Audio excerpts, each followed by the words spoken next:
आता बसता का शांत थोडं 5 मिनिटं नक्की. तर दोन आता तुमचं बोलणं आता खाली बसा म्हणून नका न उभा राहा म्हणून नका. मराठा आरक्षणाची लढाई आता अंतिम टप्प्यात आहे. थोड्यात घेतल्या आरक्षणाचा विषय आहे. सरकारनं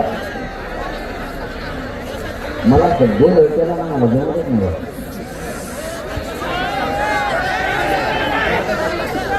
तुमच्याकडे आरक्षण मिळाले तुम्हाला खरं सांगा आरक्षण आहे तुम्हाला?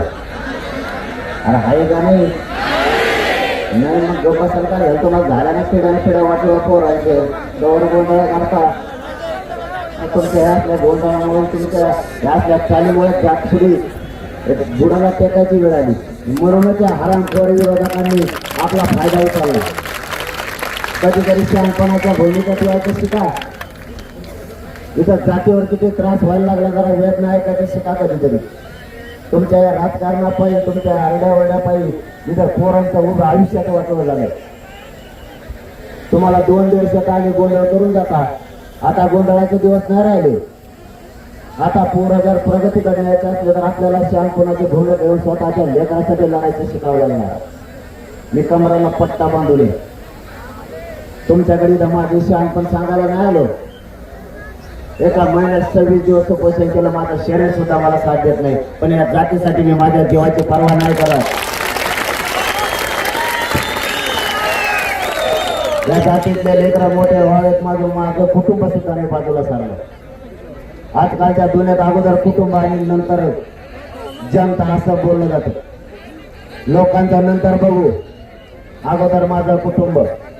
मी तसं नाही करत. मी माझं कुटुंब बाजूला सारलंय. मी आज समाजाला माझा परिवार मानलाय आणि मी शेवटच्या श्वासापर्यंत या समाजासाठी लढायचं पण उचललाय. मी माझं उभं आयुष्य त्या समाजासाठी अर्पण केलं. मला काय वेदना होत्या हे फक्त माझ्या गाडीतल्या लोकांनाच माहिती. बोलायला खूप सोपं असतं, करताना किती त्रास आणि किती वेदना आहे. मला डॉक्टरांनी सांगितलं तुम्ही आता आराम करायचा, तुम्ही नाही फिरायचं. मी रातपाठ एक करतो रातपाठ. हे भाषणात बोलायला सोपं असतं पण प्रत्यक्ष कृती करता वेळेस शरीराला काय वेदना होत्या त्यालाच माहिती. रातपाठ कोणी करत असता माहिती आहे तुम्हाला? राजकारणी. ते दारात येईल आपलं कवडबाजी माझ्याकडे बघ म्हणून काय बघत होतो इथं आमच्या पोरांच्या पुढं वाटलं झालं तुझ्याकडे कवर बघतो. मी रातपाठ एक करून मराठा समाजात जागा करतो का स्वतःच्या पोरासाठी जागे व्हा. 70 वर्षात जेवढे पक्ष झाले त्यातले नेते झाले त्यांना सगळ्यांना सुधारायचं काम माझ्या बापदादा मराठ्यांनी केलं. एखाद्या कोपऱ्यातून अजिबात आवाज नाही आला पाहिजे. आता 70-75 वर्षात जे पक्ष झाले त्या पक्षातल्या सगळ्या पक्षाच्या नेत्याला मोठं करायचं काम आपल्या बापदादाने केलं. तो आपल्या जवळचा आपल्या कधीतरी कामाला येईल म्हणून त्याला मोठं केलं.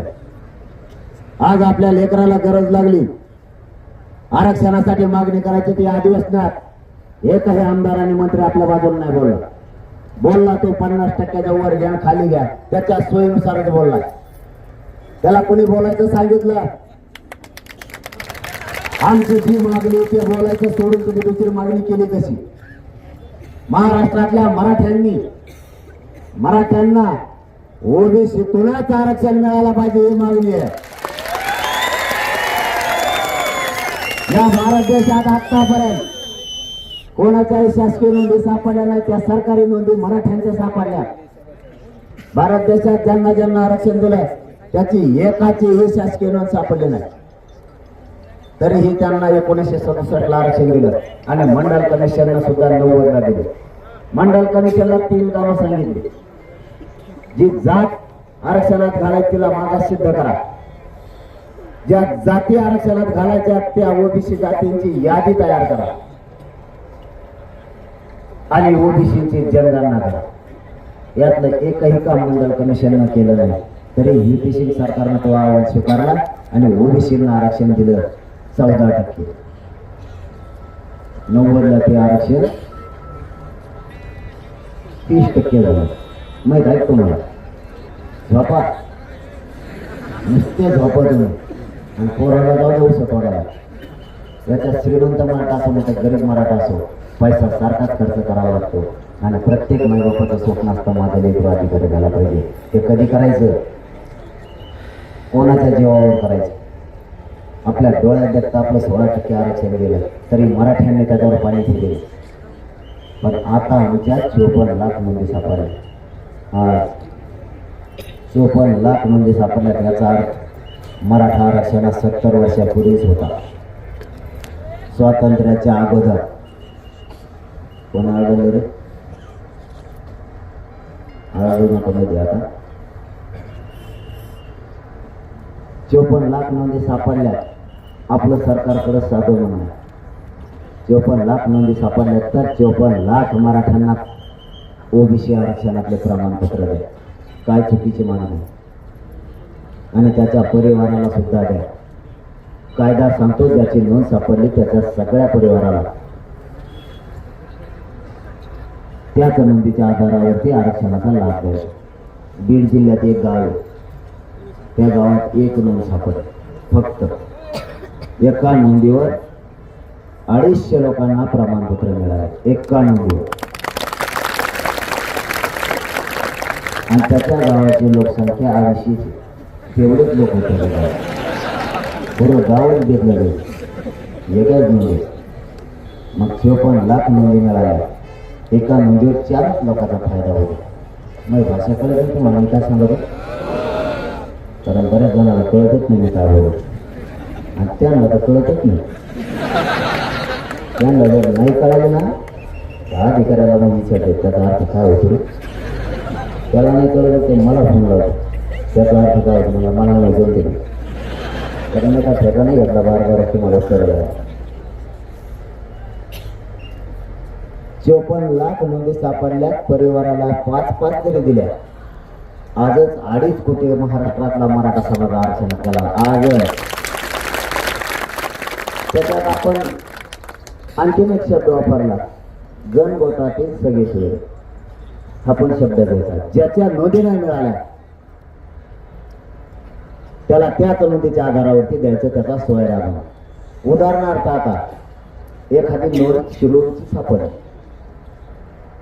आणि त्याच्या सोयरीची सापडलीच नाही. त्याच्या एकट्याच्या नोंदीवर त्याचा इतका पसारा पांगलेला एकट्याचा. ती एकट्याची नोंद सोयऱ्यात जर जायची म्हणलं ना कोकणापासून असा यायला सुरू करून ती मुंबईतून पश्चिम महाराष्ट्रात ती वळू. तिथून पुन्हा विदर्भात खानदेशात पुन्हा मराठवाड्यात. म्हणजे ते एकटाच सगळा महाराष्ट्र देते. बरोबर आहे खूप सांगायचं. म्हणून सगळे सोयरे गणगोतातला सगळा सोयरा शब्द घ्यायला लावला. त्यांनी असं उलट केलं. त्यांना वाटलं मी येलं का मी बाहेर नाही दिसत घातला गण दिसतो. त्यांना वाटलं मी येईल कुठंच आहे. त्यांनी अगोदर अध्यादेश काढायचा व ठोकून काढायचा ठरवलं. गणगोताचा म्हणजे सगळ्या सोयऱ्या शब्द आले मायाकडे असे काना येते ते त्यांना विमानच हे फुकटायचे वाटतं. मला जास्त बसायचा माया देऊन बसू इतके लोक देते. म्हणजे सगळ्या सोयऱ्यांची व्याख्या घेतली. आता तुमचं काम झालं. म्हणलं तुम्हाला उलट पण सांगितलं. आम्ही काय सांगितलं आधी 54 लाख नोंदी मिळाल्या त्याचे प्रमाणपत्र द्यायचे. जर आता त्याचं प्रमाणपत्र दिलं तर सोयऱ्याचा फायदा होईल का नाही? आधी सोयऱ्याचं दिल्यावर तुम्ही त्या कागद घेऊन घेतात नसतं. त्याला ज्याच्याकडून घ्यायचं ज्या सोयऱ्याकडून घ्यायचं त्याची नोंदीचं त्याला प्रमाणपत्र नाही दिलं. म्हणजे यांनी असं उलट केलं. एखादा शेतकरी असतो माझ्यासारखा, तुमच्यासारखा नाही मला माहित पण माझ्यासारखा. समजा एखादा शेतकरी ठरवतो मला शेती बाळगायची करायची. मग आधी विहीर खांदायला त्याचा मोटर आणायला लागेल. विहीर खांदायला लागेल पण लागलं मोटर आणणार ये ना मोटर आणतो का त्याला टाकतो मातीत टाकतो तुम्ही पुढे टाकतो. अगोदर 54 लाख नोंदी द्या. त्याचे प्रमाणपत्र वितरित करा आणि त्याच्या परिवाराला द्या. 2.5 कोटी मराठे जर आरक्षणात गेले तर सगळे सोयरे राहिलेले सगळ्या मराठ्यांना आरक्षण मिळते. आणि मी मराठ्यांना शब्द दिलेला शेवटच्या मराठ्यांना आरक्षण मिळेपर्यंत मी हटणार नाही. देऊन मराठ्यांना माझ्या मायबापाला शब्द दिले. आणि मी या समाजाला मायबाप मानले. मायबापाशी गद्दारी करणारे पैदा समाज आहे. आणि सरकारचा नेमका तोच प्रॉब्लेम आहे. मी सरकारला मॅनेजर होत नाही आणि तिथं कारण मला काय पैसे लागत नाही. पैसे जमा कवच जमला पदाचा मग आलो मग मग ते म्हणजे आरक्षणात द्यावं लागत. कारण आपल्याला पैसे जर आपलं जमत नाही कवा तर कवा फोन लावला का आपल्याला कर्जच असतं. आपल्याला दुसरा फोनच नाही कर्जच येतो कवा देतो तेवढं मग आल्यावर देऊ त्याला येतच नाही द्यायचं. कारण मी कमीतच नाही काही जन्मल्यापासून समाजासाठी जीवन अर्पण केलंय आणि मरेपर्यंत समाजासाठी. सरकारने तुमच्या ताकदीच्या जोरावर खरं सांगतो मी तुम्हाला माझ्याकडे आतच केली. माझ्याकडे मंत्रीच येत नाही का आले तरी दरबारच बदलून येते. तुम्ही टी व्ही बघा ना तुमच्याकडे टी व्ही आहेत का बघ अरे हा तरी म्हणा ना तुम्ही आता लागायचं काम नाही राहिलं भाऊ. असे मराठी एक झाले नसते एक झाले तरी बऱ्याच जणांचे पातळ झाले. त्याच्या मी असा नमुना लागलो यांना माझ्याकडे बारी बारी नाही येतात बदलून आणि एका खत बडे लागलो.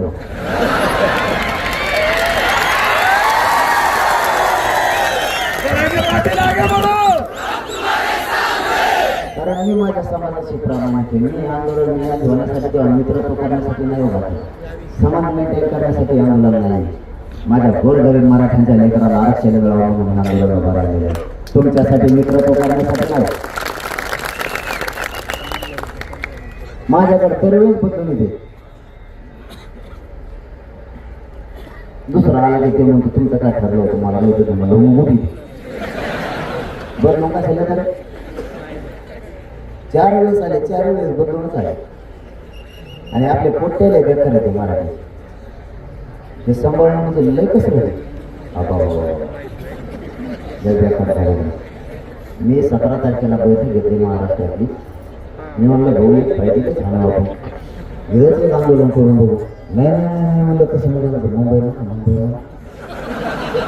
म्हणलं मुंबई चलून काय करू मग आता बरोबर गप्त बसवून आता 20 तारीख ठरली का नाही गप्प नाही बसले.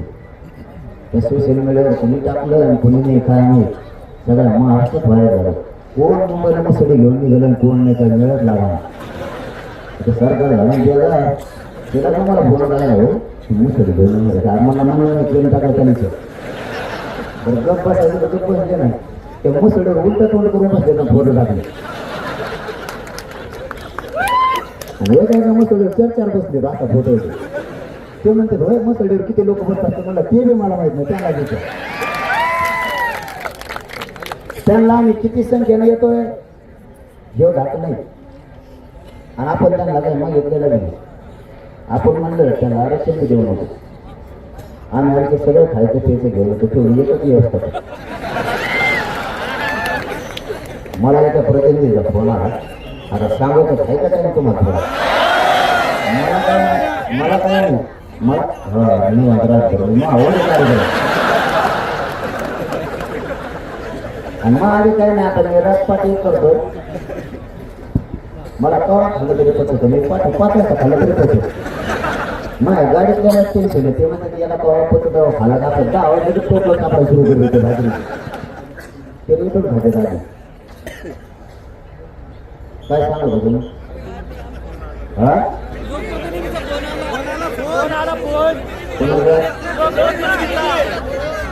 तुमचं फक्त सोडत नाही. मला एका प्रतिनिधीचा फोन आला मला म्हणतो तुम्ही डोंगरात मुक्काम करून टाका.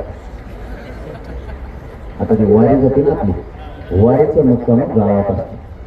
आता ते थोडे लोक असतील. आता आपल्या सगळं 2-2 कोटी लोक आणि यांच्या ते म्हणजे गावात कमी टाकला गावात जर मुक्काम टाकला आणि जर पाठवते त्याला काय करायला बसले गावात गेलं का त्या गावात शिक्षण करायचं म्हणलं मग डोंगरात कमून मुक्काम टाकले पुढे जर बघायचं असलं का पुढे गेला तुम्हाला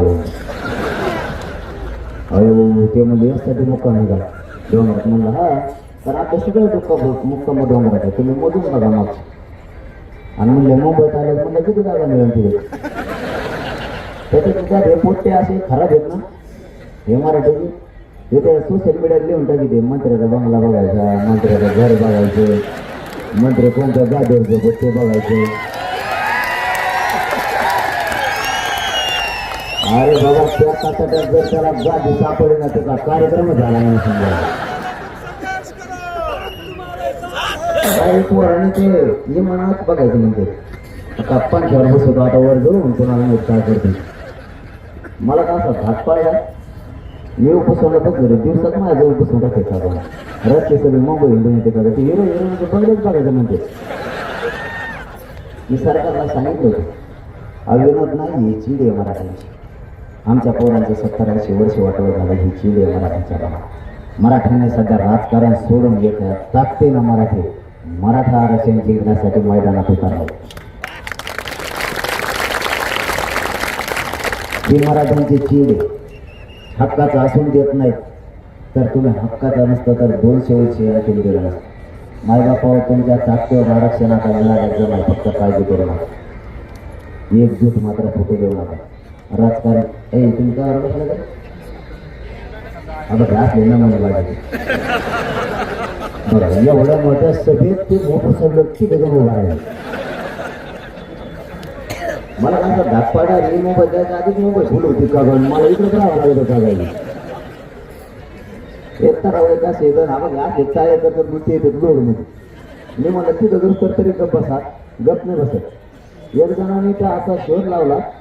मी म्हणलं 20 तारखेच्या आज सगळ्यांनी आपण आपल्या कामावर करून आपल्याला मुंबई जायचं. एक जण गावाला असं पाणी दिलं त्याने सोशल मीडियावरच व्हिडिओ टाकला. त्याचा वावरच शेव सगळं इतकं पाणी दिलं ते मला माघारी तर वाचताच नाही झाला पाहिजे आपल्याला. चला पोर यांच्या नादी लागू नका. मी सरकारला सांगितलं होतं एकदा जर मराठाने एखाद्याला गिअरमध्ये घेतलं ना त्याला आयुष्यभर मराठी गुलाम लागून देत नाही. इतके खुशी आहेत मराठी सुद्धा. कारण आमच्या लेकरांचं जर तुम्ही वाटोळ करायला गेला तर तुमचं वाटोळ करायला सुद्धा मराठी मागं पुढं बघणार नाहीत म्हणजे नाही.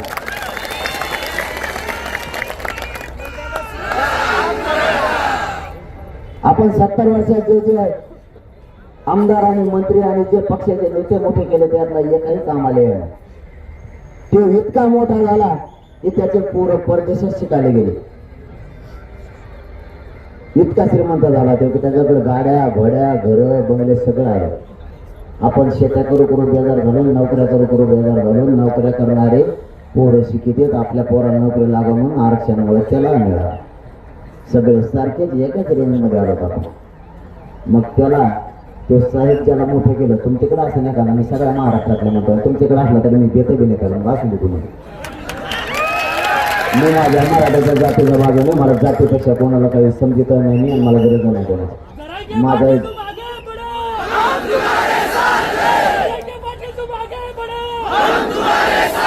माझ्यासाठी माझी जातच मला देव आहे कारण मी या समाजाला मायबाप मानले आहे.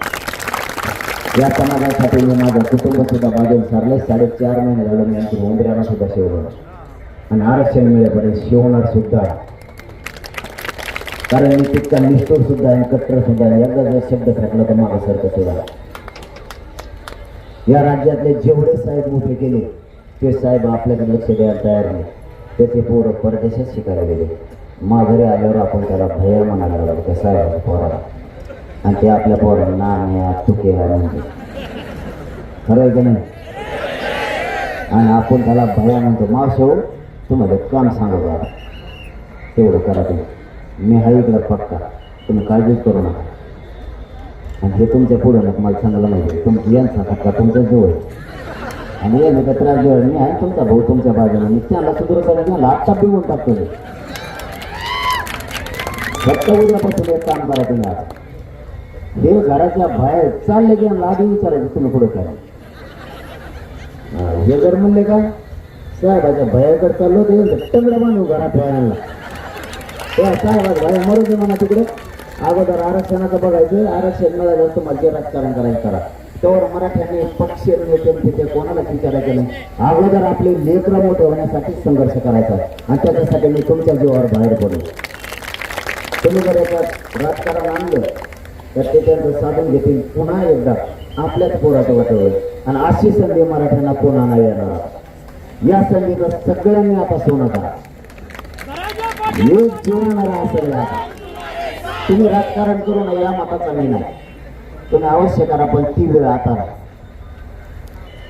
ती वेळ आता नाही. आता आपल्या लेकरांसाठी लढायचं. आपल्याच गाड्या जात असतात, गाड्या निघते परिसर. आता त्याच्या पुलावरच बसले तुमचे लिहायला लिहा कवरच गाड्यांवर काय म्हणजे तो तिथे मोजे त्याला मुंडकं खाली करून लिहूस तर लगेच 4-5 निघून जाते कवर. काय म्हणजे तर त्या माझं काय सुट्याच्या पुढच्या टोलला तर भले लय मोठे बसले वह्या ते त्यांच्या पत्थराची वेगळी चेतणे लावलेले ते लिहायचे. आता वर बघितल्यावर एक गेली खाली एक तर लागेल का नाही, तर 4-5 निघून जातात. काय गणित करतो मराठीचं. आता गणित करणारा झोपलाय घरात बाबा, गणित करणारा सुद्धा घरात झोपला. आता ते म्हणते आपला कार्यक्रमच करा येईल, कारण त्याला मी बारीक वाटत झोपायचं. एवढ्या गेडपट नाही घे तेवढे एकच राहिले.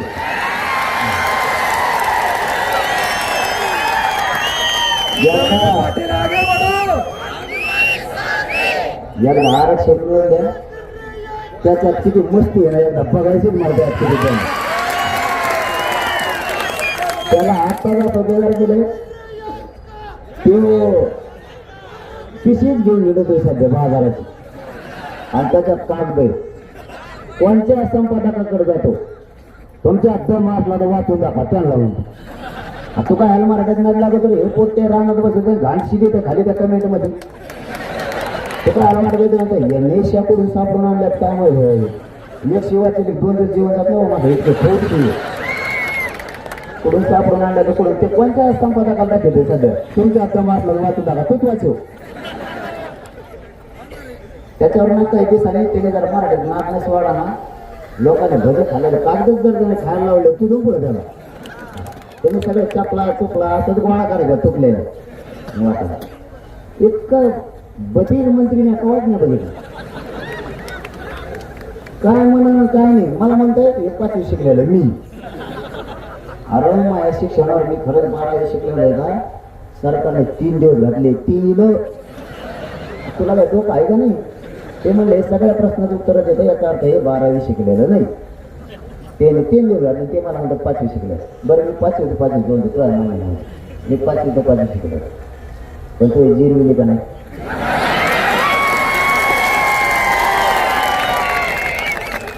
आणि तू जर एवढा हुशार होता तर मग जेलला गेला का मग. बरं तो खरं बोलू तुम्हाला तेवढं ऐकलं आवडत ते. त्याला म्हणला मध्ये गेला आणि बेसन खाऊन आला बेसन भाकर. तेव्हा तो त्याला काय माहितीये मध्ये काय काय मिळतं. मध्ये बेसन भाकर कांदा मिळतो मग काय बोलू भर जर काही बदलून कोणाला कांदा कांदे मिळवले त्याचा त्यांना उलटा सुलटा कार्यक्रम केला. तुम्ही फक्त असं एक एकदम पुढे जातीच जर कोणी वाटा गेला ना त्याचा होमाच कार्यक्रम नीट करायचा फक्त ते नियम देत मग तेव्हा कुणी असू द्या. मराठ्यांनी एक नाही आले पाहिजे त्याच्यासाठी खूप जणांनी देव पाण्यात ठेवून होते. खूप जणांना मराठी जर एकत्र आले तरी जात एवढी प्रगत होईल आणि कोणापुढे हात पसरायची यांना गरज नाही लागणार. आणि तुम्हाला विनंती करून सांगतो तुम्हाला इथून पुढच्या काळात कोणापुढे हात पसरायची गरज नाही. फक्त आरक्षण मिळून द्या. तुमचे लेकरं मोठे झाले तुम्हाला कोणाच पुढे हात पसरायची गरज नाही. कोणाच्याच पुढे हात पसरायची गरज नाही. फक्त एवढं आरक्षण मिळून द्या. आयुष्यभरासाठी या लेकरांचं कल्याण होईल. त्याच्यासाठी हा संघर्ष सुरू आहे. आणि दारू पेत असले तर तेवढी सोडा. 2 गोष्टी जर मराठीने केल्या ना आयुष्याच्या लेकराला आरक्षण मिळून द्यायचं आणि व्यसनापासून लांब जायचं. जगाच्या पाठीवर प्रगत जात म्हणून मराठ्यांचीच असणार लक्षात ठेवा. नेत्यांना 9च्या पुढे रात्री 9 वाजता हातात हात द्यायचंच बंद केला. हात धरला सोडतच नाही ते टाकलेली असती सतत फोटो मयच कडे मलाच बळी गेली. एक तर आत्ता पाठीमागच्या आठवड्यात आलता माझ्या ते त्याच्या तालातच आला ते कसलं गण सलग असते त्याच्या पायाशी टप्पू चप्पल होती बा मला काय झालं फोटोकडे नंतर मागं ते कणाकणच माझ्या पायावर आला त्याचे चप्पल होती माझ्या पायाला लक्ष लागले मग नकच ओढाला नाही त्याला लय ओढलं म्हणजे लय टप्पू होतं मला सरकलच नाही गेलं. ते इतके विचित्र टाकलेले मस्त. मी एका गावात घनसंगी तालुक्यात गोदापट्ट्यात बैठका सुरू केल्या. मी 4:30 वाजता पाठ कार्यक्रम घेतला माझ्या बापाला. पाठ रात पाठ वाजता या जातीचे लेकरं मोठे होत म्हणून करतो मी जीवाची परवा नाही. आणि 5 वाजता जेवलो पाठ. अनुभव सुद्धा झोपलो. कुणी रंग वळली कुणी अंगावरची काय नाही. मला ते फोटो काढून गेला आणि त्याने सुरू उत्तर फोटो काढले. मला गेलं सुद्धा नाही वाटलं. ही परिणाम फक्त व्यसनाचा. आपलं कुटुंबही सुखी नाही. आपले पाहुणे आपल्याला नाव ठेवायला लागले. मित्र सुद्धा आपल्यापासून लांब जायला लागले. गाव सुद्धा आपल्यापासून लांब लागले. तुम्हाला एक मुलगा म्हणून माझी विनंती, फक्त व्यसनापासून लांब जा. बांधाचे भांडणं मला त्यांनी आता खूप कमी केले. आत्तापर्यंत मी 1700 साधे लग्न लावले. 1700 आंदोलन सुरू झाल्यापासून साधे. मला एक लग्नाला कोणी बोलू नये.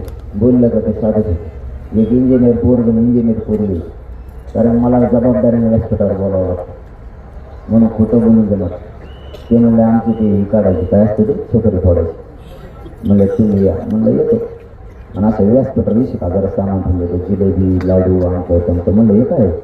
ते म्हणले असतं छोकरी फोडायचं. म्हणलं आता लग्नाला किती खर्च आहे. ते म्हणले 20,00,000 रुपये आहे. म्हणलं 20,000 मग घातलं जाऊ का खड्ड्यातून. पोरीचा बाप दिन पोराचा बाप दिन. ओरडा आणायला माझ्यासारख्या फुकट खाऊन जाते लय मोठं. मी ती एक 10 मिनिटं गप बसणार. म्हणलं उठा आत्ता लग्न करायचं इथं. मला ते म्हणजे आपण काय बोलले लग्नाला. तुम्हाला सांगतो पोरांना पोरीला जवळ येतं आणि एवढेच सांगितलं आई बापा खड्ड्यात नका घाला. आपले जात सुधर. 20,000 लग्न लागले. 20,000 सामान 20 लाख रुपये. असे 1700 पेक्षा जास्त लग्न झालं. लोक बांध सुद्धा फोडायला बंद केला आता. एवढी मराठा जात माझी एक आली म्हणून मला या जातीचा स्वाभिमानाने गर्व सुद्धा वाटायला. या जातीला जर एक हात मारले ना तर आंतरवाडीचा बांडा बांधावर मराठी उभा होते शरीराला. इतके रेकॉर्ड सभा झाली की भारतात आतापर्यंत कोणाचीच झाली नसतं. ड्रोनच्या कॅमेरा सुद्धा लोक बसत नव्हते. 20-20 किलोमीटरवर लोक होते. काही काहीचे ड्रोन सापडले तर आणखी सापडले. इतके मराठी आले. मराठी एकदा मनावर घेतल्यावर काय करते सांगता येत नाही. आता 26 जानेवारीला मराठी तुम्हाला मुंबईच्या गल्ली गल्लीत दिसणार. गल्ली गल्ली इतके मराठी टाकते मला. तुमची झाली का तयार. कोपरा म्हणून खरं सांगा बरं आता तुम्ही येणार ऐकलं नाही. तुम्ही राहायचं तुमचं भरोसा मला यायचं ना ठ्यासा तिकडे मारणार. मला येते ती म्हणतो मला इकडे. कारण मी तुमच्या भरोशावर शिव सोडला.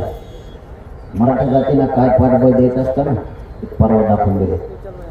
मी आंतरवाडीच्या शिववडाने आणि गावकऱ्यांच्या लक्षात आला. हे पूर्व गावाच्या बाहेर चालायला आरपारची लढाई करायचं म्हणून मी आंतरवाडीचा शिव 4.5 महिना सोडला. पूर्व गावावर आलेला. इथे जर आपण गेलो तर आरपारची लढाई करायचं नव्हतं. आणि माझ्या बापा इतकी माया मला त्या गावाला. कारण 4.5 महिने झाले त्या गावात मी या महाराष्ट्रातल्या मराठा समाजासाठी आंदोलन करते. त्यांच्या लक्षात आलेलं गाव पुढं बघायला लागलं. माझा सुद्धा होता टाकला की आपण सुद्धा याला सोडून 600-500 किलोमीटरवर लांब चाललो. आणि ही वार्ता अर्ध्या घंट्यात गोदापट्ट्याला 123 गावात पसरली. हे 123 गावं 11 तालुक्यातले अर्ध्या घंट्यात वाऱ्यासारखे पसरले. 15 लाख लोक अर्ध्या घंट्यात आई तसे हवे लागले. पाठबळाने सोबत यासाठी आई तसे